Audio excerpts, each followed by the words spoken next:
KM முத்துவின் original fitness brand அரிசிகள் தரத்திலும் சுவையிலும் என்றும் நம்பவும். நம்ம family builder and developer private limited உங்கள் கனவுகள் நிறைவேறும் இடம். 8(4) of the Representation of People Act அதில் இந்த மாதிரி 2 years and above தண்டனை கொடுக்கப்பட்டால் எம்பி எம்எல்ஏ பதவி போகும்னு தான் சொல்லியிருக்கு. ஹானரபிள் மெட்ராஸ் ஹைகோர்ட் கன்விஷன் கொடுத்தாங்க, எம்எல்ஏ பதவி போச்சு. இவர் ஃபார்ச்சுனேட்டாக மினிஸ்டராக இருந்தனால மினிஸ்டர் பதவி போச்சு. அந்த பாசிபிள் வியூ அப்படிங்கிறது ஹானரபிள் மெட்ராஸ் ஹைகோர்ட் கன்சிடர் பண்ண தவறி விட்டது. இப்போ ஹானரபிள் தி லார்ட்ஷிப் உஜ்ஜால் பியான் கேட்குறாரு, பாசிபிள் வியூங்கிறது என்ன? ஏன் அதை நீங்கள் லோவர் கோர்ட் கன்சிடர் பண்ணுங்க? ரெண்டல் இந்த இன்கம் ஏன் செப்பரேட்டாக அது ஏன் டிஸ்கஸ் பண்ணல? அதை ஹைகோர்ட் அந்த கிரவுண்டில் கன்சிடர் பண்ண தவறிட்டாங்கன்னு நான் ஃபீல் பண்ணேன். பொன்முடியை இந்த என்டையர் குற்றச்சாட்டுலேருந்து விடுவிக்கலை. ஹானரபிள் சென்னை உயர்நீதிமன்றத்தோட தீர்ப்பை ரத்து பண்ண எம்எல்ஏ பதவி போனோன்னு உங்களுக்கு அந்த சட்டமன்ற தொகுதி காலியா இருக்குன்னு அறிவிக்கக்கூடிய பவர் சபாநாயகர்கிட்ட இருக்கு. மக்கள் பிரதிநிதியா இருந்த போது இந்த ஊழல் நடந்திருக்கு. சீதை தீக்குளித்து மீண்டு வந்த மாதிரி இவர் குற்றச்சாட்டு இல்ல, நிரபராதின்னு வெளியில வரட்டும், நான் பதவி பிரமாணம் பண்ணி வைக்கிறேன். இல்ல அப்படின்னா நாளைக்கு சொல்றதுக்கு கவர்னருக்கு அதிகாரம் இருக்கு. அதே 142 பயன்படுத்தி இப்ப honourable chief justice of India இப்ப 3 பேர் அந்த கேஸ் போகுது. 3 நீதியரசர்களும் தண்டனையை நாங்கள் நிறுத்தி வச்சிட்டோம்ல, பதவி பிரமாணம் பண்ணுங்க அப்படின்னு உத்தரவு 142 பயன்படுத்தி போடுறதுக்கு அதிகாரம் இருக்கு. ஆனால் அவங்க பதவி பிரமாணம் பண்ணி வைக்க முடியாது, சட்டத்தில் இடம் கிடையாது. அண்ணாமலை ஐபிஎஸ்ஸே ஒரு பெட்டிஷனை ஃபைல் பண்ணலாம், அவருக்கு ரைட்ஸ் இருக்கு. ஏடிஎம்கே இபிஎஸ்ஸே ஃபைல் பண்ணலாம், ரைட்ஸ் இருக்கு. ஊழலுக்கு எதிர்த்து சொல்லக்கூடிய அத்தனை அரசியல் கட்சியே பண்ணலாம். ஆனால் பண்ணுவாங்களா? ஏன்னா எல்லாத்துலேயுமே இந்த விஷயம் இருக்கே. ஸோ தண்டனை நிறுத்தி வைத்ததால் குற்றவாளி இல்லை அப்படின்னு ஒரு முடிவுக்கு வரவே முடியாது. அப்புறம் இன்னொன்று பெரிய விஷயம் என்னன்னா, அது யாரும் பரிசீலிக்கல, கன்சிடர் பண்ணல. அவருக்கு பதில் யாரு போடணும்? தமிழக லஞ்ச ஒழிப்புத்துறை தான் போடணும். அப்ப தமிழ்நாடு லஞ்ச ஒழிப்புத்துறை யார் கண்ட்ரோல்ல இருக்கு? நீங்களே புரிஞ்சுக்கணும். அப்ப அவங்க எதிராக கவுண்டர் போடுவாங்களா? புது விதமான ஒரு டேர்ம் வச்சிருக்காங்க லஞ்ச ஒழிப்புத்துறையில். ஒருத்தர் மேல கேஸ் போடுறீங்க, அப்ப நீங்க ஒரு போலீஸ் அதிகாரி தானே கேஸ் போடுறீங்க. அடுத்த ஆட்சி வந்தோடனே அவர் மேல கேஸ் வழக்கே இல்லை, முகாந்திரமே இல்லைன்னு எதிராக வாங்குறீங்க. ஸோ லஞ்ச ஒழிப்புத்துறைங்கிறது ஒரு கேலி கூத்தா இருக்குன்ற திரு பொன்முடி வழக்கு சுப்ரீம் கோர்ட் அவரை தண்டனையை நிறுத்தி வச்சிருக்குன்னு ஒரு பக்கம், இன்னொரு பொண்ணு அவருடைய குற்றத்தையே நிறுத்தி வச்சிருக்கு, குற்றம் அதாவது கன்விக்ஷனே நிறுத்தி வச்சிருக்கு அப்படின்னு சொல்லிட்டு ஒரு பக்கம் தீர்ப்பு வெளியாகிருக்கு. இதை பற்றி நிறைய விவாதங்கள் போயிட்டு இருக்கு. ஆனால் திரு ஆளுநர் அவர்கள் அவருடைய பதவி பிரமாணம் செஞ்சு வைக்க முடியாது அப்படின்னு சொல்லிட்டு அவர் ஒரு வாதத்தை முன்வைக்கிறாங்க. ஸோ இந்த நேரத்தில் கரெக்டாக சுப்ரீம் கோர்ட் சொன்னது என்ன, அதோட ஜட்மெண்ட்ல இருந்தது என்ன, ஆளுநருடைய தரப்புல இருக்கு இதில் என்ன? நான் I would like to refresh our memories. Jayalalithaa madam உங்களுக்கு பெயிலில் அவங்களுடைய தண்டனை அப்பீல் வரைக்கும் நிறுத்தி வச்ச உடனே இதே இவங்க என்ன பண்ணாங்க அப்படின்னா ப்ரொசஷன் போனாங்க. அன்றைக்கு இருந்த ஆளுநர்கிட்ட போய் பெட்டிஷன் கொடுத்தாங்க, அவங்கள சிஎம்மாக பதவி ஏற்கக்கூடாது, ஏன்னா பெயிலில் தான் வந்திருக்காங்க, தண்டனை தான் நிறுத்தி வைக்கப்பட்டிருக்கிறது, குற்றவாளின்னு விடுதலை ஆகலைன்னு ஒரு கான்செப்டை சொன்னாங்க. இன்றைக்கி எப்படி பூமராங் மாதிரி அவங்களுக்கு வந்திருக்கு. ஸோ ஒரு வழக்கு நார்மலாக லில்லி தாமஸ் வழக்கு முன்னாடி இந்த மாதிரி பிரச்சனையே இல்லை. லில்லி தாமஸ் இப்போ எக்ஸ்பயர் ஆகிட்டாங்க, ஷீ இஸ் நோ மோர். அவங்க கொலின் குல்சல் நாங்களாம் அந்த வழக்கை பார்ட்டிசிபேட் பண்ணோம். இல்லை, அந்த வழக்கில் தான் 8(4) of the representation of people act அதில் இந்த மாதிரி 2 years and above தண்டனை கொடுக்கப்பட்டால் எம்பி எம்எல்ஏ பதவி போகும்னு தான் சொல்லியிருக்கு. மினிஸ்டரை பற்றி அதில் எதுவுமே சொல்லலை. ஸோ இவருக்கு ஹானரபிள் மெட்ராஸ் ஹைகோர்ட் கன்விஷன் கொடுத்தாங்க, எம்எல்ஏ பதவி போச்சு. இவர் ஃபார்ச்சுனேட்டாக மினிஸ்டராக இருந்தனால மினிஸ்டர் பதவியும் போச்சு. அதுக்கப்புறம் அவர் ஏகப்பட்ட ஃபீஸ் எல்லாம் கொடுத்து former attorney general of India mister Mukul Rohatgi அவரை வச்சு கேஸ் நடத்துகிறார். அப்போ என்ன நார்மலாக உங்களுக்கு பெஞ்சில் என்ன அப்சர்வேஷன் பண்ணுறாங்கன்னா, அந்த பாசிபிள் வியூ அப்படிங்கிறத ஹானரபிள் மெட்ராஸ் ஹைகோர்ட் கன்சிடர் பண்ண தவறி விட்டது. அதாவது விடுதலை பண்ணாருங்களா கீழ்கோட்டில் வர பொன்முடியை. பாசிபிள் வியூனா என்ன? அந்த பாசிபிள் வியூவை நீ ஏன் எடுத்துக்கல? அதையே நீங்கள் அனலைசிஸ் பண்ணலன்னு ஒரு பாயிண்ட் எடுக்கிறாங்க. அவங்க ஏற்கனவே லேட்டன் பயாஸ் பேட்டன் பயாஸ்ன்னாங்க. ஹானரபிள் தண்டனை வழங்கிய ஹானரபிள் ஜஸ்டிஸ் வந்து அன்றைக்கு வந்து சட்டத்துறை செயலாளராக இருந்தார்கள், எல்லாம் எல்லாமே எடுத்தாங்க. பட் அதெல்லாம் அங்கே அவங்க ப்ளீ கிடையாது. கிரவுண்ட் வந்து பாசிபிள் வியூ எடுக்கலைன்னு முகுல் ரோத்தகி ஆர்கியூ பண்ணுறாரு. அந்த ஆர்கியூமெண்ட் போது நான் இருந்தேன், அதனால் நான் சொல்கிறேன். I was there in the court hall. நான் வேற ஒரு என்னுடைய கிளைண்ட் கேஸ் அதுக்கப்புறம் வந்ததுனால அங்கே இருந்தேன். அப்போ ஆனரபிள் தேர் லார்ட்ஷிப்ஸ் உஜ்ஜால் புயான் கேட்குறாரு. அப்படின்னு அவர் ஒரு ஜட்ஜ் உஜ்ஜால் புயான், அவர் ஒரு நீதியரசர், அந்த பெஞ்சில் இருந்தவர். அவர் என்ன கேட்குறாரு அப்படின்னா, பாசிபிள் வியூங்கிறது என்ன, ஏன் அதை நீங்கள் வந்து லோவர் கோர்ட் கன்சிடர் பண்ணலை? ஸோ இந்த அக்ரி ரெண்டல் இந்த இன்கம் ஏன் செப்பரேட்டாக அது ஏன் வந்து டிஸ்கஸ் பண்ணலை? அதை ஹைகோர்ட் வந்து அந்த கிரவுண்டில் வந்து கன்சிடர் பண்ண தவறிட்டாங்கன்னு நான் ஃபீல் பண்ணுறேன் அப்படின்றார். அப்புறம் லீடிங் ஆனரபிள் லார்ட்ஷிப்ட்ட அதை டிஸ்கஸ் பண்ணுறாரு. டிஸ்கஸ் பண்ணோன்னா ஒரு பிரிமா ஃபேசி இருக்குது. இவர் லெஜிஸ்லேட்டராக இருந்தார், மினிஸ்டராக இருந்திருக்கார், ஊழல் தான். அதனால் நாங்கள் வந்து தண்டனையை நிறுத்தி வைக்கிறோம், அவ்வளோதான். we are suspending the conviction and sentence.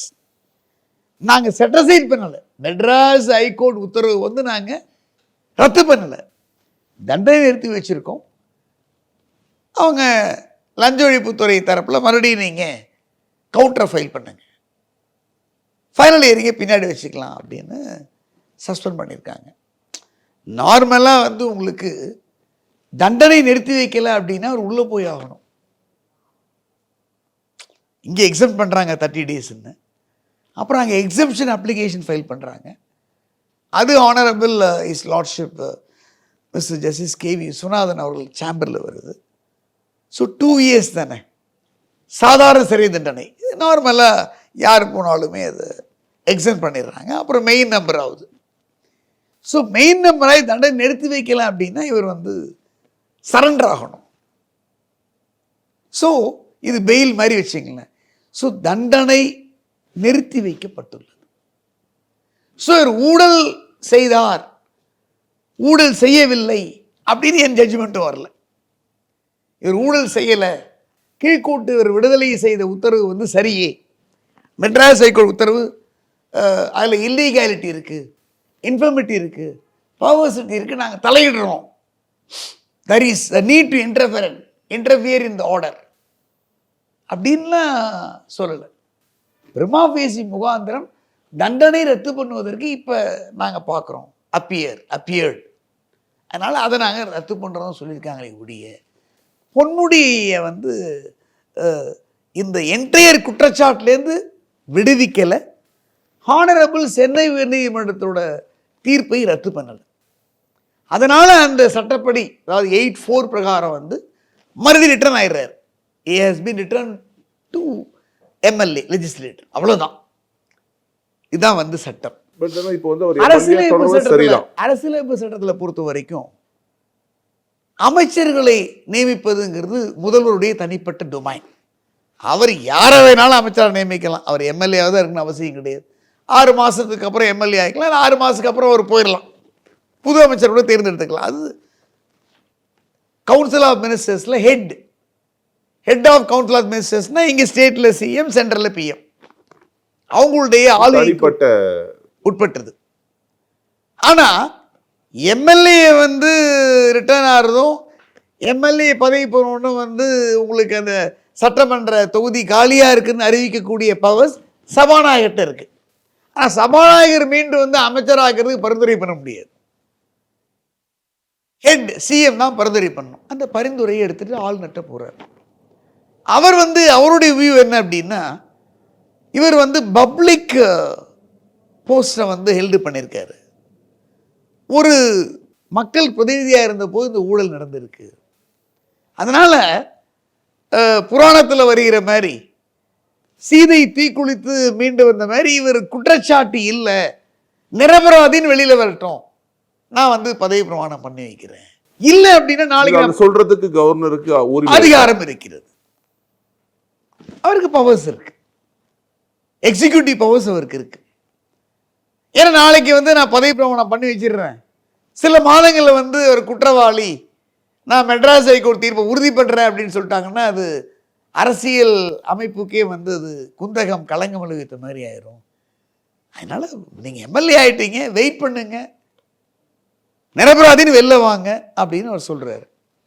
நார்மலாக கவர்னர் முடிவெடுக்கும் போது வந்து தலைமை அரசு வழக்கறிஞரை இப்போ நீங்க ஏற்கனவே சொன்ன மாதிரி முதலமைச்சருக்கு உட்பட்ட ஒரு தனிப்பட்ட ஒரு விஷயம் கவுன்சில் ஆஃப் மினிஸ்டர்ஸ்ன்றது, இது யார் மினிஸ்டர் ஆகணும் கூடாதுன்றத டிசைட் பண்ற அத்தாரிட்டி, டிசைட் பண்றது ரெக்கமெண்டேஷன் பண்றது அவருடைய கையில இருக்கு. அதையே அந்த ரெக்கமெண்டேஷன் வந்து இம்ப்ளிமெண்ட் பண்ண நீ வந்து கவர்னரை கட்டாயப்படுத்த முடியாது. அதுக்கு என்ன பண்ணுவாங்கன்னா இந்தியாவின் தலைமை அரசு வழக்கறிஞர் attorney general of India Shri honourable N வெங்கட்ரமணிட்ட போய் ஒப்பீனியன் வாங்குறாரு. அவர் ஒப்பீனியன் கொடுக்குறார், பதவி பிரமாணம் பண்ணி வைக்க வேண்டாம். இதுக்கு சின்ன எக்ஸாம்பிள், சசிகலா அம்மா இல்லை, சசிகலா ஏடிஎம்கே லெஜிஸ்லேச்சர்லாம் சேர்ந்து சிஎம்னு கொண்டு வந்துடுறாங்க. வித்யாசாகர் அன்றைக்கு இருந்து ஆளுநர்கிட்ட போய் அவங்க ஏடிஎம்கே எம்எல்ஏலாம் தேர்ந்தெடுத்துட்டாங்க, நான் தான் head of the council of minister, சிஎம்ஐ நான் பதவி பிரமாணம் பண்ணி வைங்க அப்படின்றார். அப்போ அவர் என்ன யோசிக்கிறாருன்னா, நான் கூட ரெப்ரஸன்டேஷன் கொண்டு போய் கொடுத்தேன், இந்த மாதிரி பதவி பிரமாணம் பண்ணி வைக்கக்கூடாது அப்படின்னு ஐ மைசெல்ஃப் நானே கொடுத்தேன். அப்போ என்ன சொல்கிறாருன்னா, நீங்கள் சுப்ரீம் கோர்ட்டில் மென்ஷன் பண்ணுங்கன்றார். ஸோ நான் அடுத்த நாள் உடனே நான் ஃப்ளைட்டை பிடிச்சி காலையில் போய் 10:30 மணிக்கு அதே பெஞ்சில் தண்டனை கொடுத்தாங்க, தீர்ப்பை வந்து உறுதிப்படுத்தினாங்க, குன்ஹா தீர்ப்பை உறுதிப்படுத்தி குமாரசாமி தீர்ப்பை வந்து ரத்து பண்ணாங்க இல்லையா, அதே bench honourable justice Amitabh Roy and honourable justice Binayak Chandra Ghosh பெஞ்சில் போய் நான் மென்ஷன் பண்ணுறேன், இந்த மாதிரி வந்து ஒரு அநியாயம் நடக்குதுங்க, உங்கள் பெஞ்சில் தான் வந்து ரிசர்வ் பண்ணி வச்சுருக்கீங்க, நீங்கள் தீர்ப்பை சொல்லிடுங்க, இல்லை பதவி பிரமாணம் பண்ணிக்கூடாதுன்னா உத்தரவு போடுங்க. என்ன ஒன்று அதில் வந்து உங்களுக்கு வந்து அவர் அப்சர்வேஷன் கொடுக்குறாரு, அவங்க பதவி ஏற்க முடியல. வித்யாசாகர் வந்து ஒரு வழக்கறிஞர், ஆந்திரா வழக்கறிஞர், சுப்ரீம் கோர்ட்லேயும் பார் மெம்பர், அவர் ஒரு முடிவு எடுத்தார். அதே மாதிரி உங்களுக்கு இவர் என்ன பண்ணுறாருன்னா, ஒரு ஊழல் குற்றவாளி என்று மெட்ராஸ் ஹைகோர்ட்டாலேயே வந்து இது என்ன பிரச்சனைன்னா, விடுதலை செய்யப்பட்டதை எதிர்த்து அப்பீல் வந்து அப்பீலில் வந்து விடுதலையே ரத்து பண்ணி கன்விக்ட் பண்ணுறாரு. அவரை போய் நான் அப்படி அப்புறம் ஊழலுக்கு வந்து என்கரேஜ் பண்ணுற மாதிரி ஆகிடாது அப்படின்னு இவருடைய வியூ. ஆனால் அவர் இதில் சுப்ரீம் கோர்ட்டில் நீங்கள் யாருப்பா தண்டனையை குறைக்கிறது ஆர்டிகல் 72ல், நீங்கள் யாருப்பா ஆர்டிகல் 161ல் கவர்னர் குறைக்கிறது, கவர்னர் ஜனாதிபதிக்கு மேல் நான் தான் என் பெரியவன், சுப்ரீம் கோர்ட் தான் வந்து வானத்துக்கு மேலே எனக்கு பவர்ஸ் இருக்குது, நாங்கள் தான் வந்து மோரார்லெஸ் ஈக்குவல் டு டிவைன் அப்படின்னு 142 வந்து பிரயோகித்து ரிட்டையர்டு ஆனரபிள் ஜஸ்டிஸ் நாகேஸ்வரா தலைமையிலான பெஞ்சு பேரறிவாளனை விடுதலை பண்ணலையே. 72ல் ஜனாதிபதி, நீ என்ன ஜனாதிபதி, நீ என்ன கவர்னர், நாங்கள் தான் எல்லாத்துக்கும் மேலன்னு பெரிய வரலாற்று சிறப்புமிக்க தீர்ப்பு. அதே 142 பயன்படுத்தி இப்போ honourable chief justice of India, இப்போ 3 பேர் அந்த கேஸ் போகுது. Mister justice his lordship D Y Chandrachud, mister justice his lordship B R Gavai, mister justice his lordship Manoj மிஸ்ராட்ட போகுது. 3 நீதியரசர்களும் தண்டனையை வந்து நாங்கள் நிறுத்தி வச்சிட்டோம்ல, பதவி பிரமாணம் பண்ணுங்க அப்படின்னு உத்தரவு வந்து 142 பயன்படுத்தி போடுறதுக்கு அதிகாரம் இருக்கு. ஆனால் அவங்க பதவி பிரமாணம் பண்ணி வைக்க முடியாது, சட்டத்தில் இடம் கிடையாது. உச்சநீதிமன்ற தலைமை நீதிபதியோ உங்களுக்கு கம்பேனியன் ஜட்ஜஸ் பெஞ்சில் பதவி பிரமாணம் பண்ணி வைக்க முடியுமா?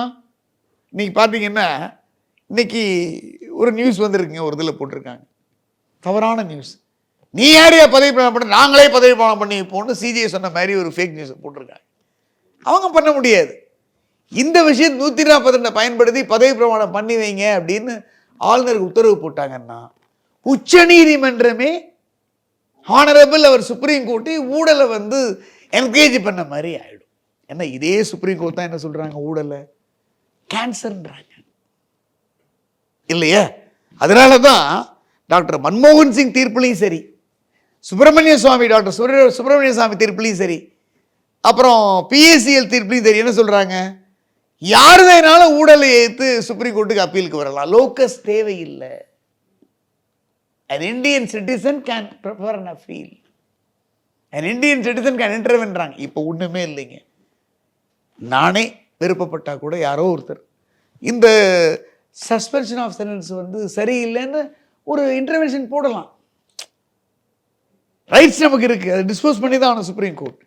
ஆனால் எதுக்கு நமக்கு தனிப்பட்ட முறை ஒரு விரோதத்தை சம்பாதிச்சுக்கணும்? எவனோ அப்படியே போயிட்டு போகிறான் அப்படின்னு தான் நம்ம என்ன நம்ம வந்து இப்போ 509 கோடி மார்ட்டின் கொடுத்துருக்காரு. அந்த மாதிரி நம்மள்ட்ட பல 1000 கோடி இருந்துன்னு வச்சுக்கோங்க, யாருக்கும் பயப்படாமல் நம்ம பண்ணலாம். அதனால யாரும் அண்ணாமலை ஐபிஎஸ்ஸே ஒரு பெட்டிஷனை ஃபைல் பண்ணலாம், அவருக்கு ரைட்ஸ் இருக்குது. ஏடிஎம்கே இபிஎஸ்ஸே ஃபைல் பண்ணலாம், ரைட்ஸ் இருக்குது. ஊழலுக்கு எதிர்ன்னு சொல்லக்கூடிய அத்தனை அரசியல் கட்சியும் பண்ணலாம். ஆனால் பண்ணுவாங்களா? ஏன்னா எல்லாத்துலேயுமே இந்த விஷயம் இருக்கே. நாளைக்கு நமக்கு வந்து என்ன பண்ணுறதை யோசிக்கிறாங்க. இப்போ தேர்தல் பத்திரம்னு சொல்கிறாங்க, தேர்தல் பத்திரத்தை வந்து டேபிளில் வைக்கிறாங்கல்ல பார்லிமெண்ட்டில், அன்றைக்கி எந்த கட்சியும் எதுக்கலையே. யுனானிமஸால சால்டாட்டே ஓட்ட போட்டாங்க. பிரசாத் பூஷன் நாங்கள் தான் டிஸ்கஸ் பண்ணி 2018 கேஸை போட்டோம். இப்போ பார்த்தா எல்லாருமே வாங்கியிருக்காங்க. எல்லாரும் கூட்டு கலவாணிகள் தானே, யாருக்கே பற்றி பேச அருகதை கிடையாது இல்லை. அதனால் 142 இந்திய அரசியலமைப்பு சட்டத்தை பயன்படுத்தி சுப்ரீம் கோர்ட்டே பொன்முடிக்கு பதவி பிரமாணம் பண்ணுங்கன்னு ஆளுநர் உத்தரவிட்டாங்கன்னா அது தவறான முன்னுதாரணம் ஆகிடும். அவங்க என்ன சொல்லுவாங்க இந்த வழக்கில், இது ஆளுநருடைய முடிவுக்கு நான் விட்டுறேன் அப்படின்னு வேணா சொல்லணும். அப்படிதான் இருக்கணும். சுப்ரீம் கோர்ட் ஒரு வேலை வந்து பதவி பிரமாணம் செய்வீங்க அப்படின்னு சொன்னாங்கன்னா அது தவறான முன்னுதாரணம் ஆகிடும். அப்புறம் ஜனாதிபதிட்ட போய் தான் நம்ம மென்ஷன் பண்ணணும், ரெஃபரன்ஸுக்கு கொண்டு போங்கன்னு தான் சொல்லணும். 143 ரெஃபரன்ஸ் 143 ரெஃபரன்ஸுக்கு போங்க, இந்த தீர்ப்பு சரியில்லை அப்படின்னு நம்ம அப்படி தான் கொண்டு போகணும். வேற என்ன பண்ண முடியும் சொல்லுங்கள். இப்போ அடுத்த பொன்முடி வழக்கில் என்ன ஆகும்? என்ன ஆர்குமெண்ட்ஸ் இருக்குது. அதே Mukul Rohatgi former attorney general of India argue பண்ணுவாங்க. ஆர்கியூ பண்ணி வாத பிரதிவாதங்கள் எடுத்து இந்த விஷாலாட்சி உங்களுக்குள்ள விஷயங்கள்லாம் வந்து சரி, இந்த கணக்கை அதில் சேர்த்துடக்கூடாது, இந்த கணக்கை அதில் விட்டுட்டாங்கிறத ப்ரூவ் பண்ணாங்கன்னா அவர் விடுதலையாகிறதுக்கு சான்சஸ் இருக்குது. அதே நேரத்தில் வந்து இல்லை ப்ரூவ் ஆயிடுச்சு, honourable doctor justice G Jayachandran Madras high court ஜட்ஜோட தீர்ப்பில் எந்த விதமான குற்றத்தையும் நான் கண்டுபிடிக்க முடியல, எந்த குறையும் கண்டுபிடிக்க முடியல, அதில் எந்த விதமான சட்டவிரோதம் இல்லைன்னு நினச்சாங்கன்னா கன்ஃபார்ம் பண்ணி அவரை 2 வருஷத்தை அனுபவிக்கிறதுக்கு சொல்லலாம். ஸோ 2 விதமும் இருக்குது. அதாவது இப்போ நார்மலாக இப்போ நாங்கள் வந்து கிரிமினல் கிரிமினல் அப்பீல் ஃபைல் பண்ணுறோம். எல்லா கிரிமினல் வழக்குலையுமே மெட்ராஸ் ஹைகோர்ட்லேயோ மற்ற ஹைகோர்ட்லேயோ ஃபைல் பண்ணுறோம். ஃபைல் பண்ணும்போது என்ன பண்ணுவாங்கன்னா 2 years 3 years அப்படின்னாலே என்ன பண்ணுவாங்க, தண்டனையை ரத்து பண்ண மாட்டாங்க, நிறுத்தி வைப்பாங்க, சஸ்பெண்ட் பண்ணுவாங்க, நிறுத்தி வச்சுருவாங்க. இப்போ நிறுத்தி வச்சதுனால வந்து என் கிளைண்ட் உடனே விடுதலை ஆயிடுவான் அப்படின்னு நாங்கள் சொல்ல முடியுமா? ஒரு தற்காலிக ரிலீஃப். அதுக்கப்புறம் வாத பிரதிவாதங்கள் பண்ணி நம்ம கிரவுண்ட்ஸ் எடுத்து வாட் இஸ் ஒரு கிரவுண்ட் தானே கேட்பாங்க. அதுக்கப்புறம் வந்து அந்த தண்டனை கொடுத்த நீதிமன்ற தீர்ப்பு ரத்து பண்ணாதான் நிரந்தரமான ஒரு தீர்வு. அதனால் சஸ்பென்ஷன் ஆஃப் சென்டென்ஸ் அப்படிங்கிறது ஒவ்வொரு ஹைகோர்ட்லேயும் வந்து கிரிமினல் ஆசிலையும் இருக்கும், கிரிமினல் அப்பீல்லையும் இருக்கும், ட்ரையல்லையும் இருக்கும். 389(3)ங்கிறது குற்றவியல் நடைமுறை சட்டத்தில் கொடுக்கப்பட்ட ஒரு பாதுகாப்பு. ஸோ தண்டனை நிறுத்தி வைத்ததால் குற்றவாளி இல்லை அப்படின்னு ஒரு முடிவுக்கு வரவே முடியாது. அதை கிரிமினல் ஜூரிஸ்பிருடன்ஸ் சொல்லலை, டாக்டரின் சொல்லலை. ஆனால் பொன்முடி அவருடைய வழக்கை அவர் சந்திக்கணும். அவர் ஃபார்மர் அட்டர்னி ஜெனரல் ஆஃப் இந்தியாவே வச்சுருக்காரு, ஏகப்பட்ட க்ரூஸ் ஃபீஸு, அல்ப சொல்ல ஆளுங்கள்லாம் வைக்க முடியாதுல்ல. அதனால் வாத பிரதிவாதங்கள் இருக்கும், அவங்க நிறைய ஜட்ஜ்மெண்ட்ஸ் எடுத்து போடுவாங்க. இந்த வழக்கு அப்புறம் இன்னொன்று பெரிய விஷயம் என்னென்னா, அது யாரும் பரிசீலிக்கல, கன்சிடர் பண்ணல. இப்போ அவருக்கு பதில் யார் போடணும்? தமிழக லஞ்ச ஒழிப்புத்துறை தான் போடணும். அப்போ தமிழ்நாடு லஞ்ச ஒழிப்புத்துறை யார் கண்ட்ரோலில் இருக்குது நீங்களே புரிஞ்சுக்கணும். அப்போ அவங்க வந்து எதிராக கவுண்டர் போடுவாங்களா? எதிராக மறுப்பு தெரிவித்து இல்லை மெட்ராஸ் ஹைகோர்ட் ஜட்ஜ்மெண்ட்டில் குறைபாடு இல்லை, இந்த ஜட்ஜ்மெண்ட்டை நீங்கள் கன்ஃபார்ம் பண்ணி உள்ளதல்குன்னு சொல்லுவாங்களா? அதனால தான் மெட்ராஸ் ஹைகோர்ட்டில் பல ஜட்ஜ்மெண்ட்டில் வந்து அப்சர்வேஷன் பண்ணியிருக்காங்க. மற்ற போலீஸ் விசாரணைக்கும் லஞ்ச ஒழிப்பு போலீஸ் விசாரணை ஏற்கனவே இப்போ டிஃபரன்சஸ் இருக்கு. ஒரு கட்சி ஆட்சியில் இருக்கும், எதிர்கட்சி மேலே வழக்கு போடுவாங்க டிஸ்ப்ரப்போர்ஷியேட் அசெட்ஸ்ன்னு.